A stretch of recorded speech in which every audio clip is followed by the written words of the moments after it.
Hello दोस्तों, आप सभी का स्वागत है आपके अपने यूट्यूब चैनल खंडन क्लासेस पर। आज के लेक्चर में हम डिस्कस करने वाले हैं ऑब्जेक्टिव के सुपर सीरीज का पार्ट 4। तो चलिए हम बिना देर किए हुए आज की क्लास को हम स्टार्ट करते हैं। और मेरा फर्स्ट क्वेश्चन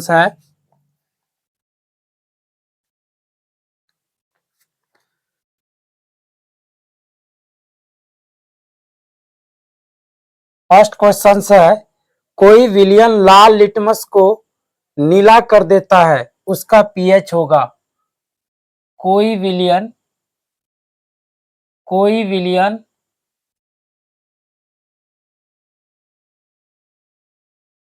लाल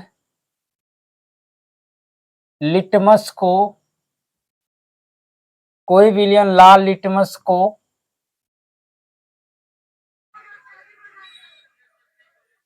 नीला कर देता है।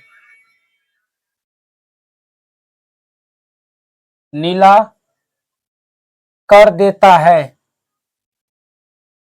कोई विलियन लाल लिटमस को नीला कर देता है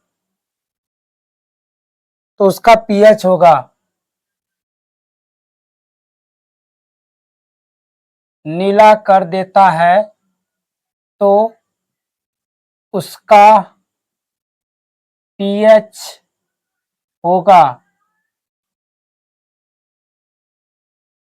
देखिए, ऐसे प्रश्न का कुछ कंडीशन होता है।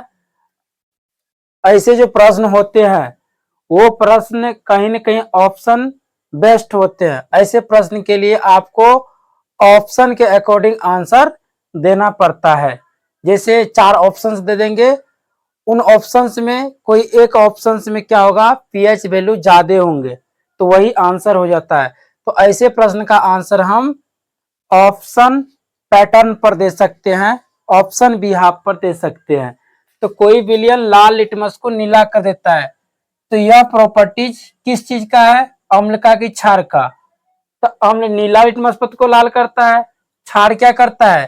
क्षार लाल लिटमस पत्र को नीला कर देता है। सॉरी, क्षार बोले, क्षारक। अम्ल क्या करता है? नीला लिटमस पत्र को लाल कर देता है और क्षारक लाल लिटमस पत्र को नीला करता है। तो जो क्षारीय पदार्थ होता है उसका पीएच वैल्यू क्या होता है? 7 से अधिक होता है। तो आपको ऐसे ही 4 ऑप्शंस में क्या करेंगे, 3 ऑप्शंस में कम दे देंगे और एक ऑप्शन में पीएच मान ज्यादा दे देंगे, तो वही आंसर होगा। तो वही पूछा जा रहा है, उसका पीएच होगा। तो अभी तक जो ऐसे प्रश्न का आंसर बना है वो क्या बना है? 10 होगा। अब हम नेक्स्ट अगले प्रश्न की ओर बढ़ते हैं। अगला प्रश्न है, आधुनिक आवर्त सारणी में वर्गों की संख्या होती है। हमने पिछले क्लास में इस चीज को बता चुके हैं। आवर्त सारणी से ही रिलेटेड क्वेश्चंस वहां भी आया था, वहां क्षैतिज कतार पूछा गया था, आवर्तों की संख्या पूछी गई थी, यहाँ वर्गों की संख्या पूछी जा रही है। आधुनिक आवर्त सारणी में वर्गों की संख्या होती है। आधुनिक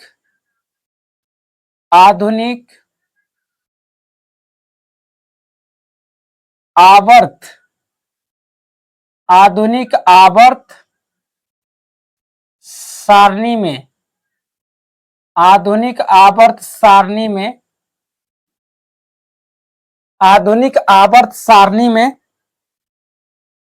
वर्गों की संख्या होती है। वर्गों की संख्या होती है। वर्गों की संख्या होती है। आधुनिक आवर्त सारणी में वर्गों की संख्या होती है। तो इस प्रश्न का जो राइट आंसर होगा वो क्या होगा? हम पिछले लेक्चर में आवर्त सारणी से रिलेटेड क्वेश्चंस को फाइंड किए थे और उस जगह पर यह भी बताए थे कि वर्गों की संख्या कितनी होती है पीरियोडिक टेबल में, आवर्त सारणी में 18। तो इस प्रश्न का जो राइट आंसर होगा वो क्या होगा? 18। इसके बाद फिर हम नेक्स्ट अगले प्रश्न की ओर बढ़ते हैं। अगला प्रश्न है, फिर फंक्शनल ग्रुप से रिलेटेड प्रश्न आ चुका है।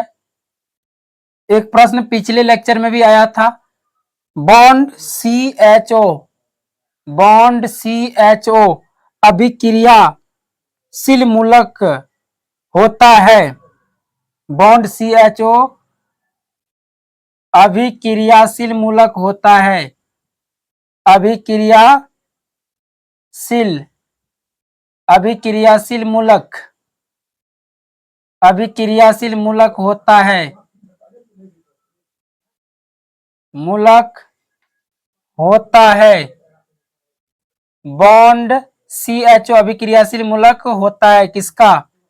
तो बॉन्ड CHO किसका अभिक्रियाशील या क्रियाशील मूलक होता है? इसको अंग्रेजी में फंक्शनल ग्रुप कहते हैं। तो इस प्रश्न का जो राइट आंसर होगा वो क्या होगा? एल्डिहाइड। एल्डिहाइड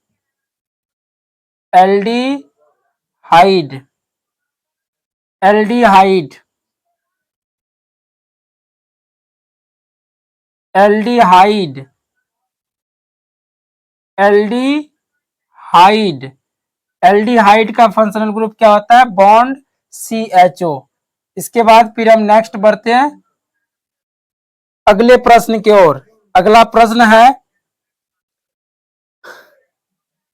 निम्नलिखित में से कौन सा पद निम्नलिखित में से निम्नलिखित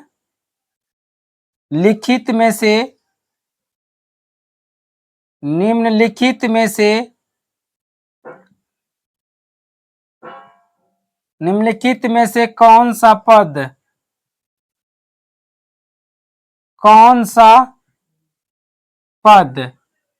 निम्नलिखित में से कौन सा पद निम्नलिखित में से कौन सा पद विद्युत परिपथ में विद्युत शक्ति को निरूपित नहीं करता है? निम्नलिखित में से कौन सा पद विद्युत परिपथ में विद्युत परिपथ में विद्युत परिपथ में ये क्वेश्चन नंबर 4 है। विद्युत परिपथ में विद्युत शक्ति को निरूपित नहीं करता है। निरूपित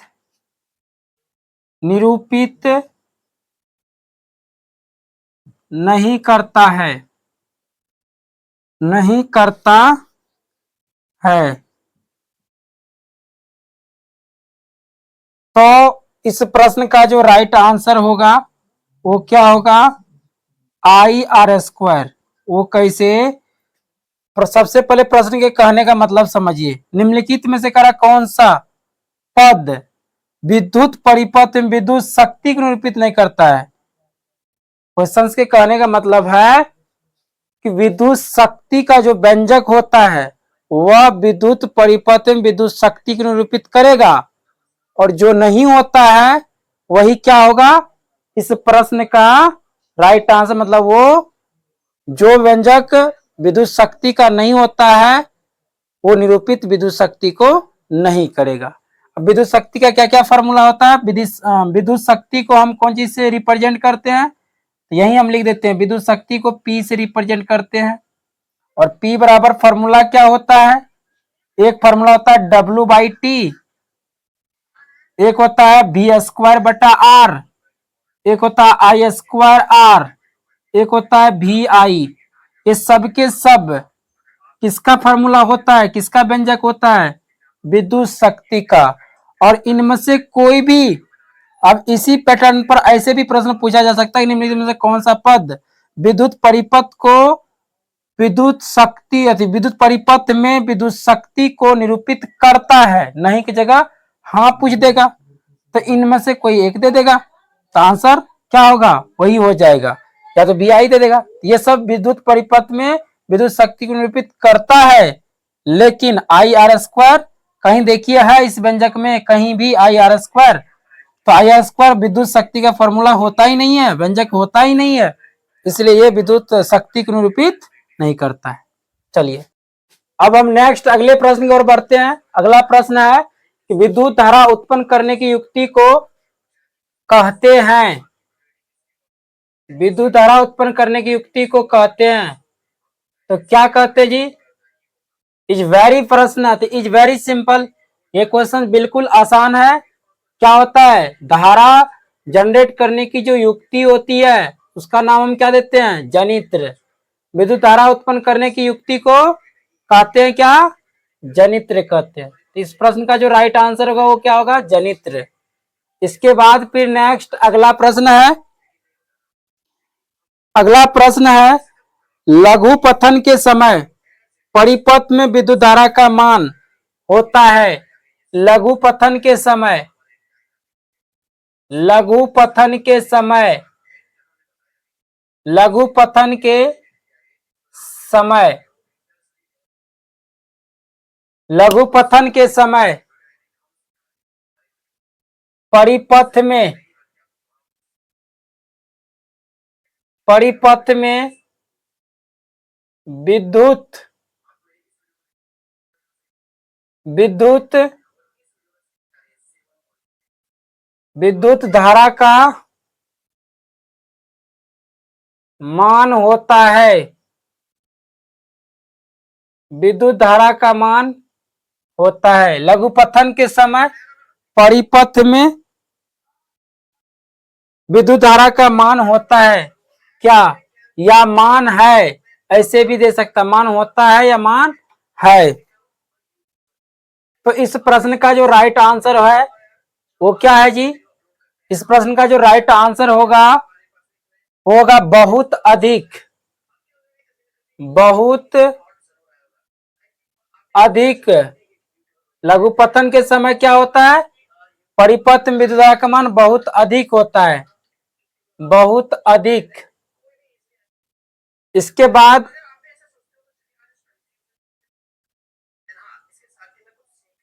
बाद नेक्स्ट अगला प्रश्न क्या है?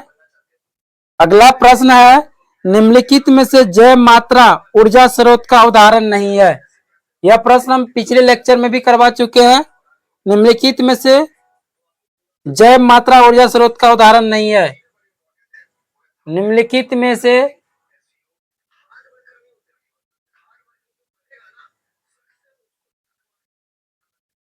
निम्नलिखित में से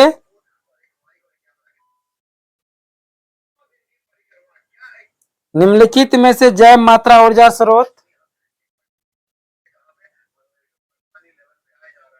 जैव मात्रा ऊर्जा स्रोत, ऊर्जा स्रोत का उदाहरण नहीं है।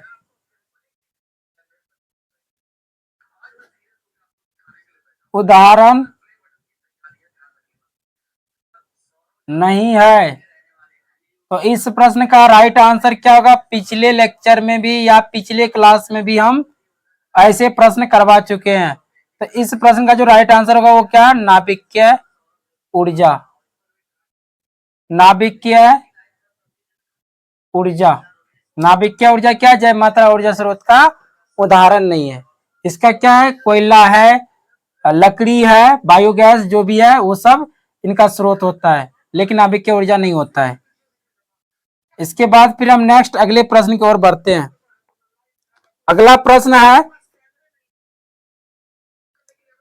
कोई तत्व ऑक्सीजन के साथ अभिक्रिया कर। यह प्रश्न थोड़ा डिफिकल्ट टाइप का प्रश्न है और ऐसे प्रश्न बिहार बोर्ड नहीं पूछते हैं, और पूछते भी है तो एक्सेप्शन में लेकर पूछते हैं। तो करा कोई तत्व ऑक्सीजन के साथ, ऐसे प्रश्न प्रतियोगी एग्जाम में पूछा जाता है। कोई तत्व ऑक्सीजन के साथ अभिक्रिया कर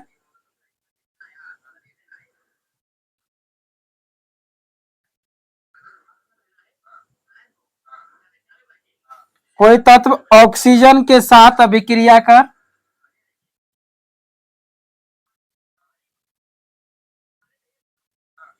ऑक्सीजन के साथ अभिक्रिया कर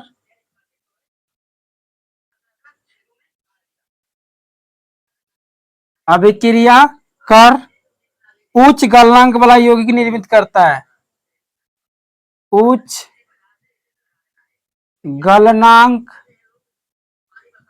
वाला यौगिक, यौगिक निर्मित करती है।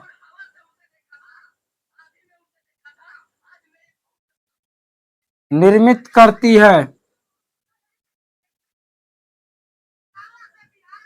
निर्मित करती है। यह यौगिक जल में विलय होता है, मतलब घुलता है। विलय मतलब घुलना। यह यौगिक जल में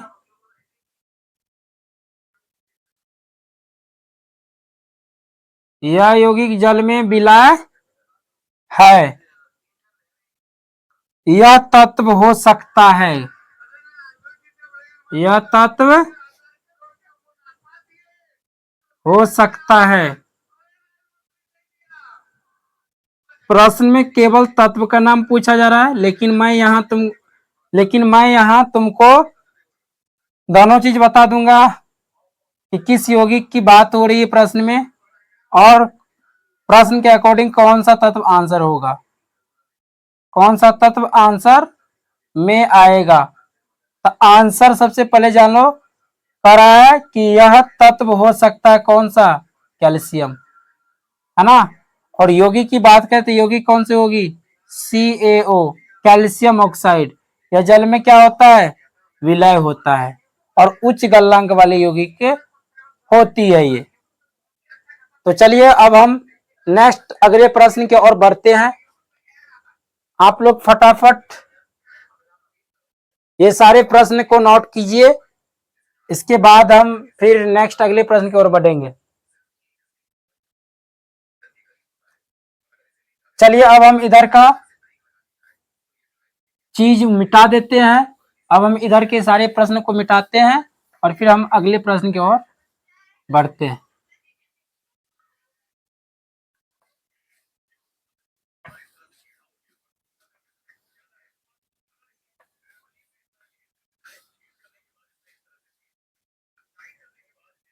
अगला प्रश्न है,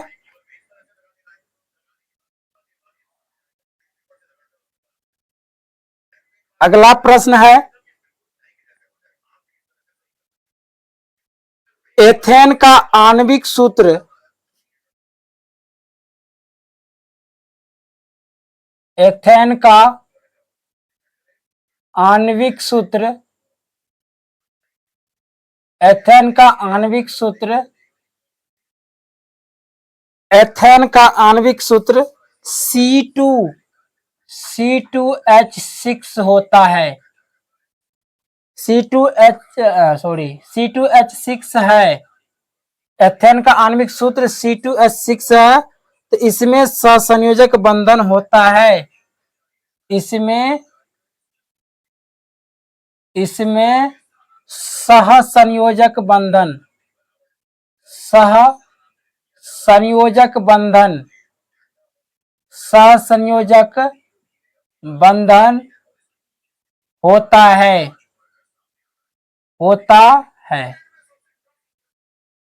एथेन का आणविक सूत्र C2H6 है, इसमें सहसंयोजक बंधन होता है। क्वेश्चंस के कहने का मतलब हुआ कि एल्केन ग्रुप का एक सदस्य एथेन, जिसका फॉर्मूला C2H6 है।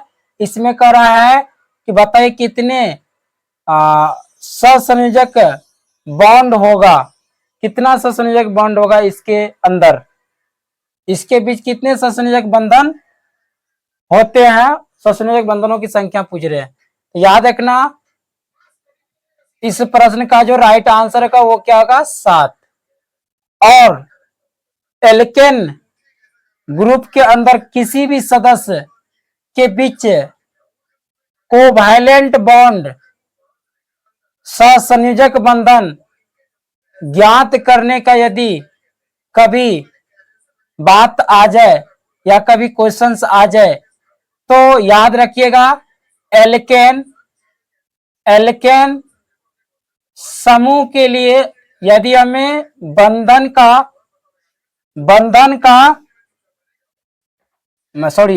की संख्या यदि ज्ञात करने के लिए कह दे, बॉन्ड की संख्या ज्ञात करने के लिए कह दे, तो बॉन्ड की संख्या ज्ञात करने का एक फॉर्मूला होता है कि एल्केन समूह के जो भी कार्बनिक सदस्य होंगे, ऑर्गेनिक सदस्य होंगे, उन सदस्य में हाइड्रोजन, कार्बन और हाइड्रोजन का सम करके एक घटा दीजिएगा, बस बॉन्डिंग निकल जाएगा।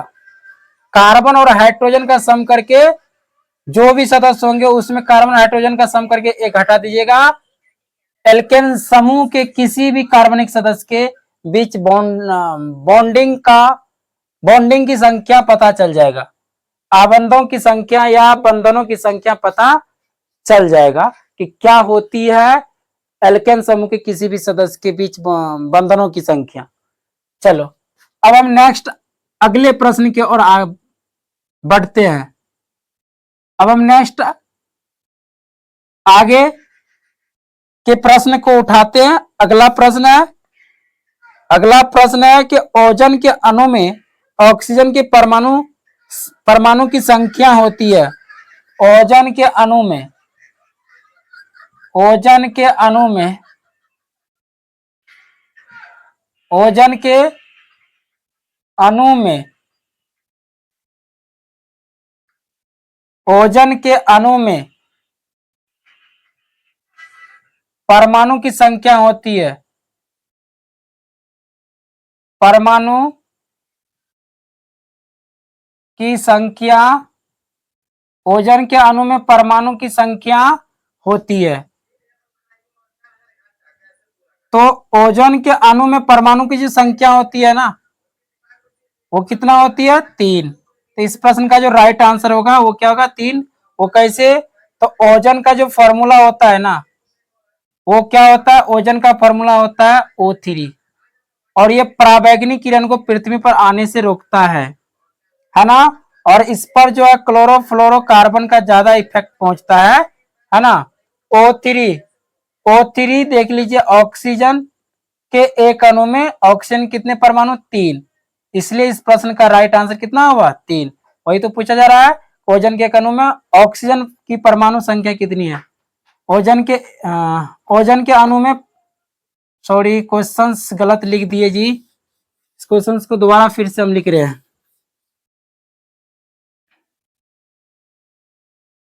10वां प्रश्न को मैं दोबारा फिर से नोट कर रहे हैं। प्रश्न है, ओजोन के अणु में ऑक्सीजन के परमाणु की संख्या होती है।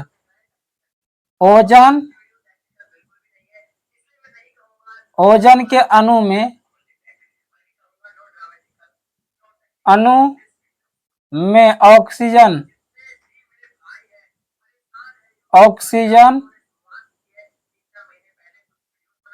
ऑक्सीजन की परमाणु संख्या होती है। परमाणु संख्या होती है। तो इस प्रश्न का जो राइट आंसर होगा वो क्या होगा? 3। और कैसे होगा? तभी जस्ट हम बताए थे, थोड़ा मिस्टेक हो गया था, प्रश्न में एरर आ गया था। ओजोन, तो ओजोन का फॉर्मूला क्या होता है? O3। देख लीजिए, फॉर्मूला से ही पता चल रहा है कि ऑक्सीजन कितने परमाणु इसमें? 3। अब हम नेक्स्ट अगले प्रश्न की ओर बढ़ते हैं। अगला प्रश्न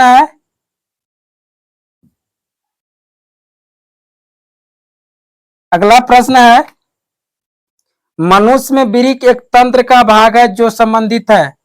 मनुष्य में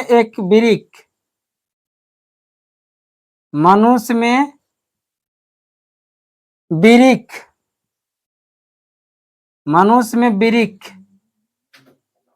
मतलब किडनी। मनुष्य में वृक्क एक तंत्र का भाग है। एक तंत्र का भाग है। मनुष्य में वृक्क एक तंत्र का भाग है जो संबंधित है।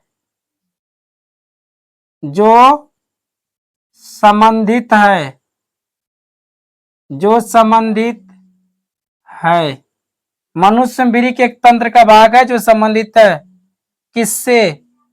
तो फिल्ट्रेशन का काम करता है किडनी। और यह किससे संबंधित होता है? उत्सर्जन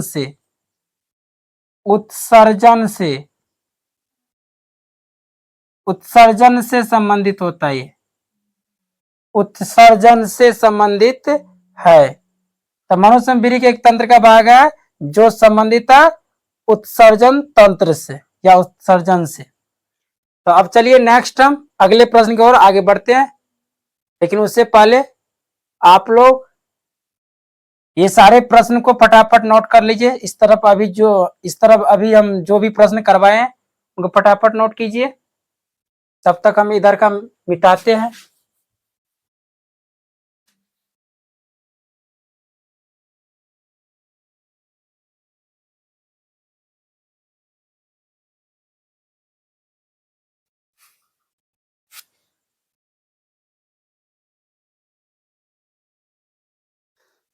अब नेक्स्ट हम अगले प्रश्न की ओर बढ़ते हैं। अगला प्रश्न है, अगला प्रश्न है दो तंत्रिका कोशिका के मध्य दो तंत्रिका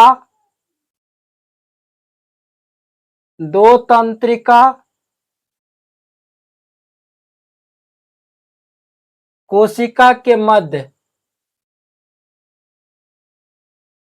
दो तंत्रिका कोशिका के मध्य मतलब बीच दो तंत्रिका कोशिका के मध्य खाली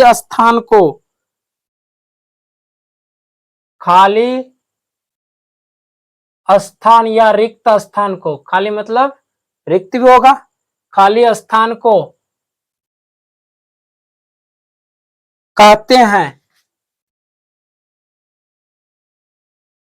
कहते हैं दो तंत्रिका कोशिका के मध्य खाली स्थान को कहते हैं, क्या कहते हैं? सिनेप्स। दो तंत्रिका कोशिका के मध्य जो रिक्त स्थान पाया जाता है उनका नाम हम देते हैं क्या? सिनेप्स। उसे क्या कहते हैं? सिनेप्स कहते हैं, सिनेप्स। इसके बाद फिर हम नेक्स्ट अगले प्रश्न की ओर बढ़ते हैं। अगला प्रश्न है परागकोश में होते हैं। यह भी प्रश्न कई बार ट्रेंड हो चुका है और 12वां नंबर का भी प्रश्न कई बार ट्रेंड है। पराग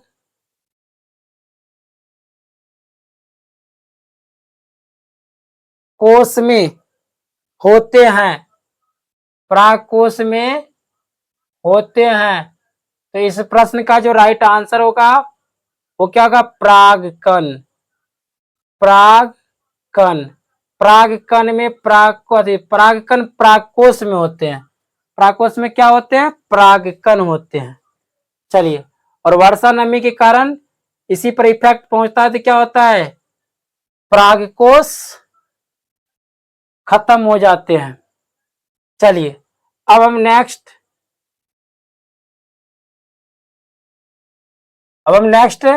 प्रश्न की ओर बढ़ते हैं। अगला प्रश्न है 14 नंबर का प्रश्न क्या कहता है? विकासीय दृष्टिकोण से, यह भी प्रश्न कई बार ट्रेंड हो चुका है। विकासीय दृष्टिकोण से विकासीय दृष्टिकोण से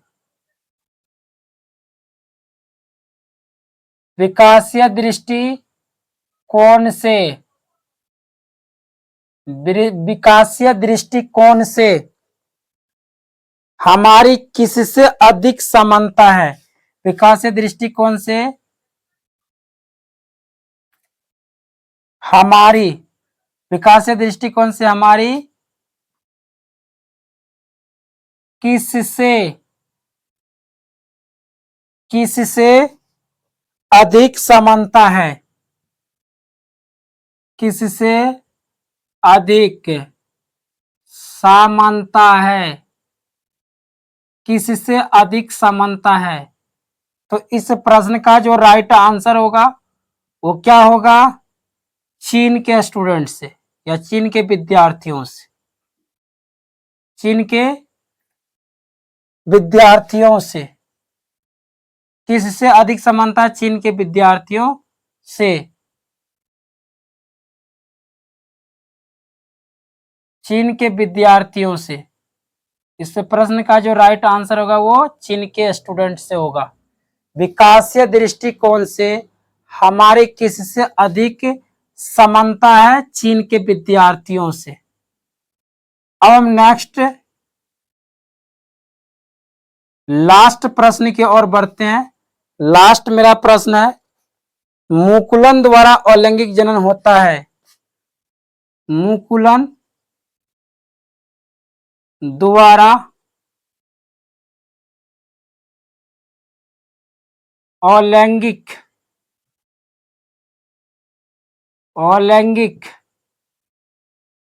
जनन होता है। अलैंगिक जनन होता है।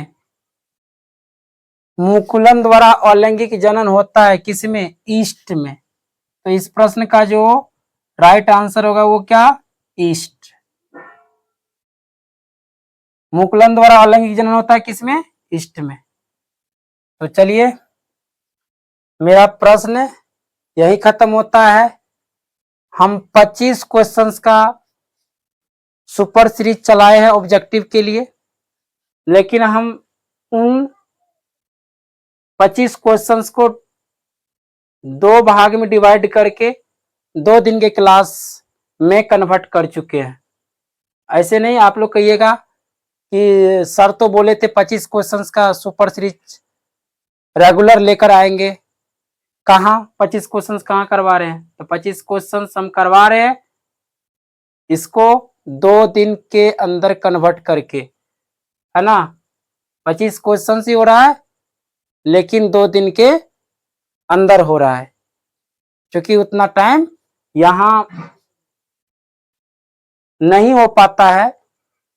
उतना टाइम में मतलब यहाँ वीडियो जो है ना अपलोड नहीं हो पाता है, ज्यादा टाइम लग जाता है 25 क्वेश्चन करवाने में। तो चलिए तो दोस्तों आज की क्लास को हम यहीं स्टॉपेज करते हैं। इससे आगे की क्लास फिर हम नेक्स्ट डे में देने वाले हैं। Thank you.